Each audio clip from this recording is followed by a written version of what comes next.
ಮೊದಲ ಜ್ಞಾನಪೀಠ ಪ್ರಶಸ್ತಿಯನ್ನು ತಂದುಕೊಟ್ಟಂತ ನಮ್ಮ ಕುವೆಂಪು ಅವರು ತಮ್ಮ ಸಾಹಿತ್ಯ ಯಾತ್ರೆಯನ್ನು ಪ್ರಾರಂಭಿಸಿದ್ದೇ ಆಂಗ್ಲ ಮಾಧ್ಯಮವನ್ನು.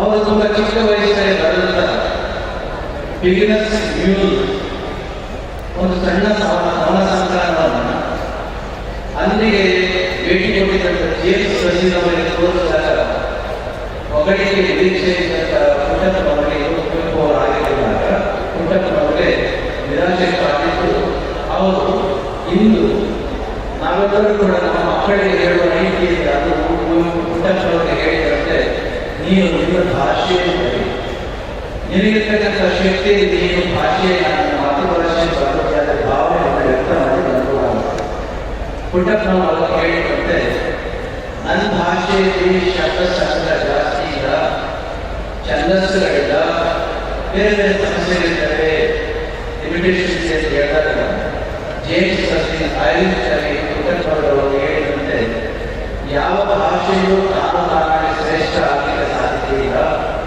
ಆ ಭಾಷೆಗೆ ಒಂದು ಹೊಸತನವನ್ನು, ಹೊಸ ಶಬ್ದಗಳನ್ನು, ಹೊಸ ಛಂದಸ್ಸನ್ನು ತಂದುಕೊಡ್ತಕ್ಕಂಥ ಒಬ್ಬ ಶ್ರೇಷ್ಠ ವ್ಯಕ್ತಿ ಬದಲಾದ ಭಾಷೆ ತಾನೇ ರಾಜ್ಯದಲ್ಲಿ ಸಾಧ್ಯ.